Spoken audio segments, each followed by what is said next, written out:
ಭಾರತವನ್ನು ಸಾರ್ವಭೌಮ ಸಮಾಜವಾದಿ ಜಾತ್ಯತೀತ ಪ್ರಜಾಸತ್ತಾತ್ಮಕ ಗಣರಾಜ್ಯವನ್ನಾಗಿ ರೂಪಿಸುವುದಕ್ಕಾಗಿ ಭಾರತದ ಎಲ್ಲ ಪ್ರಜೆಗಳಿಗೆ ಸಾಮಾಜಿಕ ಆರ್ಥಿಕ ಮತ್ತು ರಾಜಕೀಯ ನ್ಯಾಯವನ್ನು ವಿಚಾರ ಅಭಿವ್ಯಕ್ತಿ ನಂಬಿಕೆ ಧರ್ಮ ಮತ್ತು ಉಪಾಸನೆಯ ಸ್ವಾತಂತ್ರ್ಯವನ್ನು ಸ್ಥಾನಮಾನ ಮತ್ತು ಅವಕಾಶಗಳ ಸಮಾನತೆಯನ್ನು ದೊರೆಯುವಂತೆ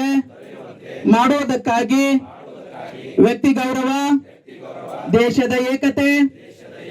ಮತ್ತು ಸಮಗ್ರತೆಗಾಗಿ ಎಲ್ಲರಲ್ಲಿ ಭ್ರಾತೃತ್ವ ಭಾವನೆಯನ್ನು ಮೂಡಿಸುವುದಕ್ಕೆ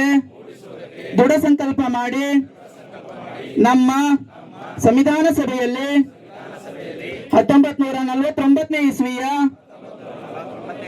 ನವೆಂಬರ್ ತಿಂಗಳ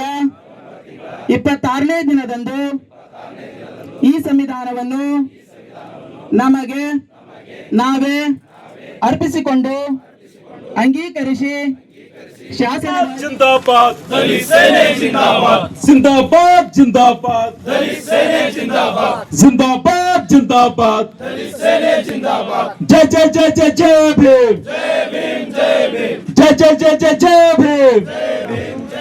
रुतबा मेरे सर को तेरे संविधान से मिला, ये सम्मान भी मेरे को तेरे संविधान से मिला। औरों को तो मिला होगा किस्मत से, मुझे किस्मत भी तेरे संविधान से मिला, मुझे किस्मत भी आपके संविधान से मिला ಅನ್ನುವಂತ ಮಾತಿನೊಂದಿಗೆ